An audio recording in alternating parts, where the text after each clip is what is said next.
The most popular spectator sport in the late 1800s drew thousands of fans, had celebrity stars, performance-enhancing drugs, athletes crossing the color barrier, and the sport was competitive walking. Welcome to ReachMD Book Club. I'm your host, Dr. John Russell, and I'm joined by author Matthew Algeo, author of Pedestrianism, When Watching People Walk Was America's Favorite Spectator Sport. Matthew, welcome to the show. Thank you. It's good to be with you. So what drew you to this topic? Well, I was actually researching another topic about, it's almost 10 years ago.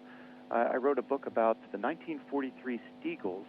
This was a football team. In 1943, the NFL was so short of players, they had to merge two teams. They merged the Steelers and the Eagles, and they became the Steagles for a season.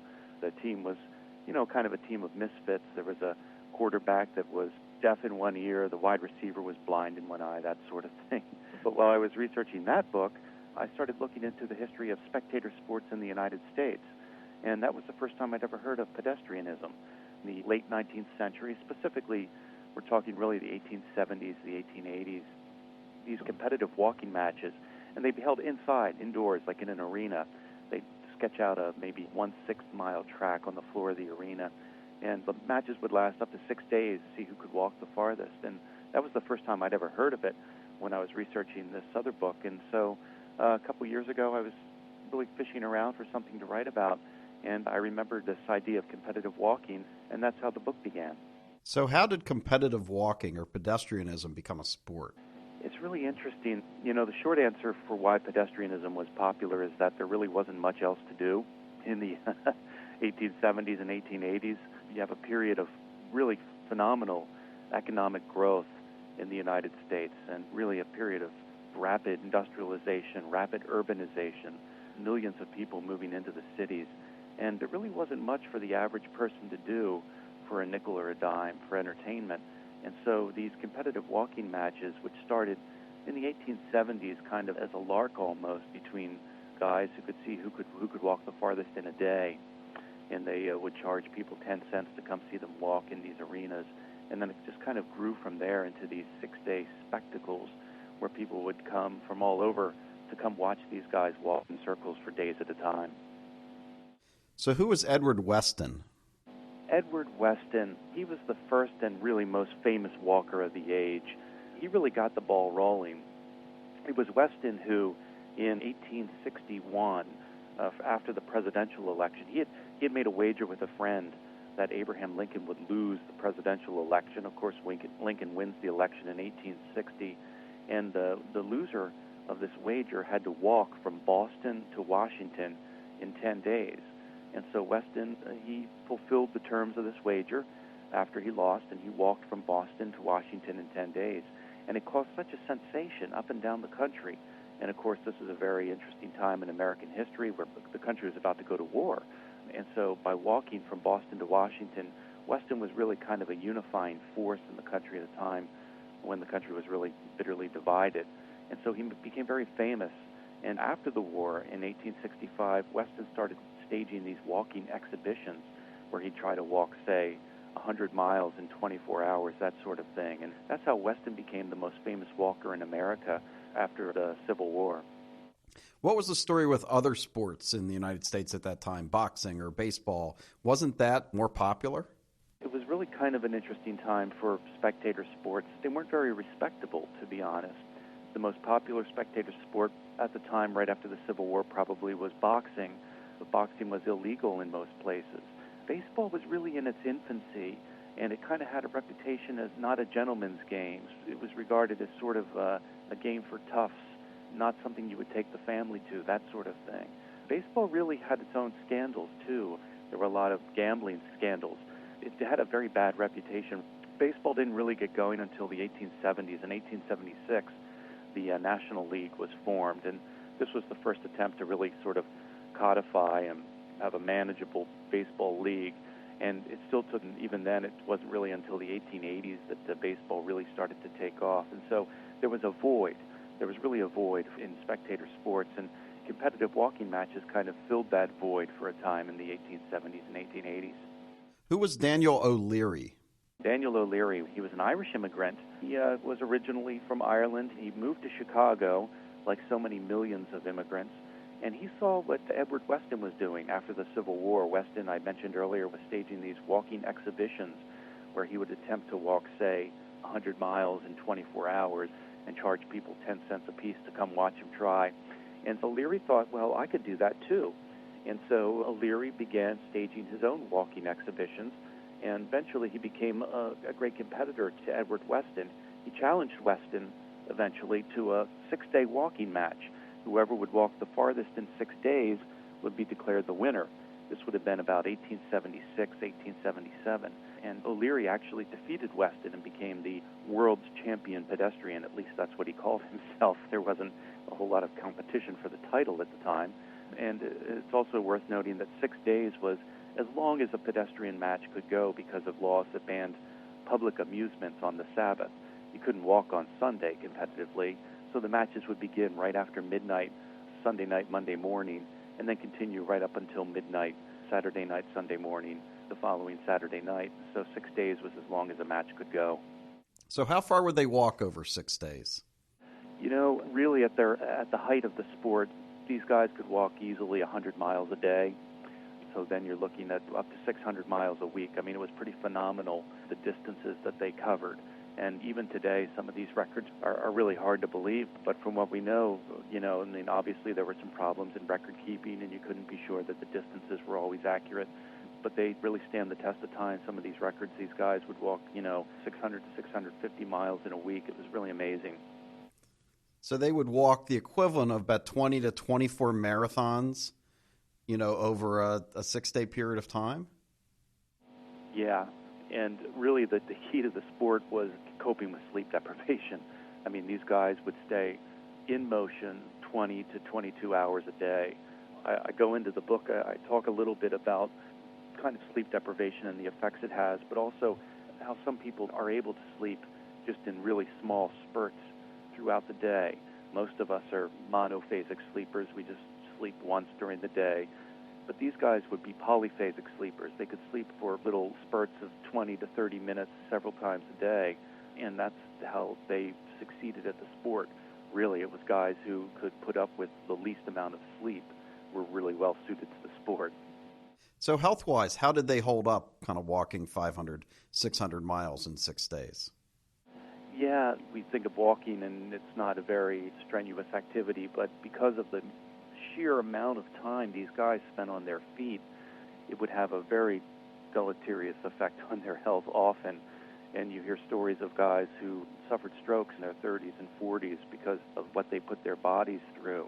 Having said that, the two walkers that we've talked about, Weston and O'Leary, both lived very long lives into their late 80s and early 90s and were walking really right up till the end. And so for some of the guys, it really wasn't that bad, but for some walkers, it really took a punishing toll on their body. This is ReachMD Book Club. I'm your host, Dr. John Russell, and we're joined by author Matthew Algeo, author of the book Pedestrianism. So they'd get thousands of people to come to see these folks just walk. How did this turn into a British versus U.S. rivalry? Well, it's funny. Weston actually, after he lost to O'Leary around 1876, he decided to take his act to the UK. And he went to London and staged walking exhibitions there and was quite successful and defeated some of the most famous athletes that the United Kingdom had to offer at the time. And so really the UK sort of got, their feathers were ruffled a little bit, and they decided that we really need to find a great walker to compete with these Americans who are coming here and defeating us. And so they staged several big walking exhibitions in the UK and found a guy named Charles Rowell. He was a rower, I believe at Cambridge it was. And he turned out to be the best walker in the UK, and he became sort of the emissary for the British when they would walk against the Americans. We have a very easy relationship with the British right now, but it's hard to remember, this is only 60 years or so after the War of 1812. I mean, American-British relations were not really that great at this point in history, and so there was a real sharp competition between the two countries, and it manifested itself in these great walking exhibitions where Rowell would walk for the UK and O'Leary and Weston would walk for the United States, and they would have these 6-day matches to determine the world champion pedestrian. And on both sides of the Atlantic, people paid very close attention to these races to see who would have the better walkers. Did anyone consider running? Yes. And as I explain in the book, as the sport went on, it became harder and harder to police walking. The general definition of walking was heel and toe, that at least one part of the foot had to be on the ground at all times. Of course, to make sure that this happened, you needed a team of judges to watch these guys all the time. And as the races became longer and longer, it became more and more difficult to police this, to make sure that somebody always had a part of their body on the ground at all times. And so eventually it kind of morphed into what they call go-as-you-please races, where you could run. You could run, walk, hop, skip, jump, crawl, whatever you wanted to do. And the go-as-you-please races kind of replaced the walking matches when you get into the 1880s, simply for the reason that it was much easier to officiate a match where people could run as well as walk. I found it was very interesting in reading the book on how many parallels there were to today modern athletes. So were there drug scandals in the walking sport? Yeah. Of course, there was no, governing body. There was no commissioner for competitive walking, that sort of thing. And so the sport sort of had to govern itself, and it did a very bad job of it, frankly. In the 1870s, when Weston, who we mentioned earlier, he went to England to compete, he was found to be chewing coca leaves to keep him awake while he was on the track, and this caused quite a scandal. And he later admitted that he had, but said he'd only done it that once, and it didn't really work anyway. So it was really a lot like you hear in, some of the steroid scandals in professional sports today, but there was nothing to be done about it. And this was one of the reasons that competitive walking faded away in the 1880s as Major League Baseball became much more popular. Major League Baseball had a governing board, somebody who could be in charge of handing out punishment in case people cheated, that sort of thing. And competitive walking didn't have anything like that. And so when there were scandals like chewing coca leaves, there was nobody to really police the sport the way they could police baseball, that sort of thing. It really hurt public interest in the sport.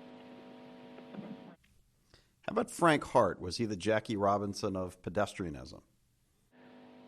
Yes, Frank Hart was the first great African-American pedestrian, and he was a very popular pedestrian at the time. Pedestrianism was interesting. It was a wide-open sport. I mean, I talk about how it wasn't really regulated. Well, the positive side of that is that it was open to anybody, and there were a lot of African-American athletes who participated in pedestrian. There were female pedestrians. So pedestrianism opened the door in some way to, underrepresented groups like African-Americans and women at a time when they weren't really represented in popular sports and popular entertainment. And there were even trading cards. Yes, trading cards were very popular at the time. They were inserted into tobacco products. Unfortunately, this was a good way to get children interested in tobacco. But the pedestrians were featured on some of the very first trading cards that were issued in the late 1870s and early 1880s, which is another sign of just how popular the sport was. I found it very interesting. So the very first sport in what was the very first Madison Square Garden was a walking match, correct? Yeah, Madison Square Garden was first built actually by P.T. Barnum, who called it his Grand Roman Hippodrome. And it wasn't really grand or Roman. I guess it was a hippodrome.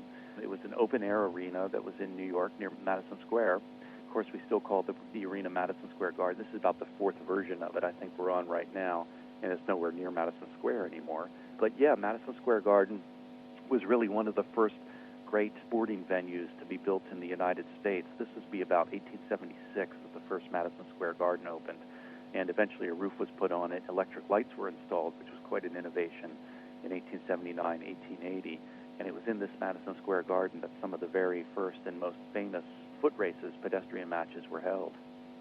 So how did the sport die? Well, as I mentioned earlier, there were problems with policing the sport. There was corruption, but really what killed it was gambling. You could gamble on anything at the time. You could gamble on who would finish second, third, fourth, who would be last, who would be in third place at the end of the second day, who will be in last place at the end of the first day. Anything you could imagine, the gamblers would take wagers on. And what would happen is they would get in cahoots with some of the walkers, and the walkers would agree to maybe drop out of the race at a certain time, and then the gamblers would collect on the bets they had made about that. And so it really killed interest in the sport. Also, baseball, which we mentioned, really wasn't very organized until the 1880s. By 1883, 1884, the National League had become really established. I think there were 6 or 7 teams at the time, and most of those teams are actually still around today. And so baseball became very popular alternative for spectators to go see. So it was a combination of gambling, of public confidence in the sport declining, while the popularity of other sports got increased. That led to the demise of pedestrianism. Well, thank you so much for being on the show. A very fascinating, wonderful book. Pedestrianism, When Watching People Walk Was America's Favorite Spectator Sport. Matthew Algeo is the author. Matthew, thank you for being on the show today.